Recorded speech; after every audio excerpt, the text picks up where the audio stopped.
Хадаа цас орж байна. Сая би ингээд цонхоор харсан чинь их гоё. Цасан бөмбөлөх шиг харагдаад байна юм. Их гоё л харагдаад байна. Тэгээ бичдэг хий гэж бодоод.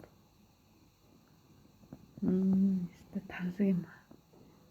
Боддоор харахаар бүр гоё. Тэгээ гоё. Вау.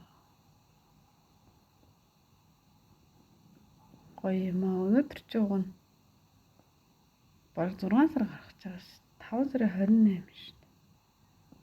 Тийм бижиж. Вау. Тоо гарч байна. Тийм бэ.